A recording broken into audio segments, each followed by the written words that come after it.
Moi, je vous fais la même chose sans me dire parapsychologue. Sur 10 km, si vous voulez, parce que quand on voit, on peut faire le nombre de kilomètres qu'on veut. Mais vous avez votre trucage, monsieur. La cagoule que je viens de voir, c'est la même que celle qui se vend. Hein.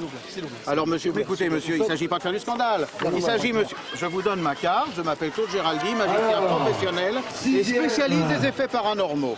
J'habite Longjumeau, je suis pas loin. Mon adresse est dans l'annuaire et dans les pages jaunes. Et ben moi aussi, monsieur. Hein, mais tout à fait. Alors, un illusionniste qui truc, c'est pas grave, c'est un spectacle. Un parapsychologue qui prétend avoir des pouvoirs, là, il trompe le monde, monsieur. J'ai les références, et je dis non. et je suis... David Voyance n'avait pas tout prévu dimanche. Il n'avait pas prévu qu'un illusionniste de Longjumeau viendrait révéler à tous qu'il se servait d'artifices bien connus des spécialistes pour réaliser ses performances. Chose qui commence déjà par un trucage, c'est tout. Je viens à l'instant de regarder la cagoule de David Voyance, Voyance entre guillemets bien entendu, qui prétend faire un exploit paranormal.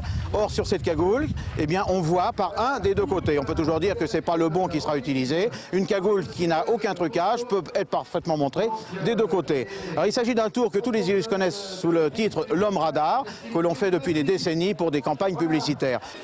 Suite à cette révélation, Maître Devilliers, huissier de justice, a donc exigé de David Voyance qu'il réalise son record sans trucage.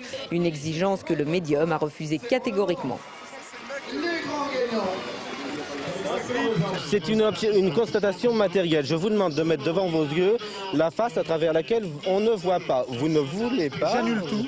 Moi, c'est pas vous qui annulez. Je refuse de faire le constat. Je refuse, ok. Le public n'a donc pas été trompé dimanche lors de cette comédie, mais en est-il toujours de même? En effet, David Voyance se déclare également cartomancien, tarologue, magnétiseur, guérisseur, astrologue, numérologue et même conseil en entreprise et en orientation professionnelle. Des dons exceptionnels qu'il met à la disposition de tous, mais bien sûr moyennant finance.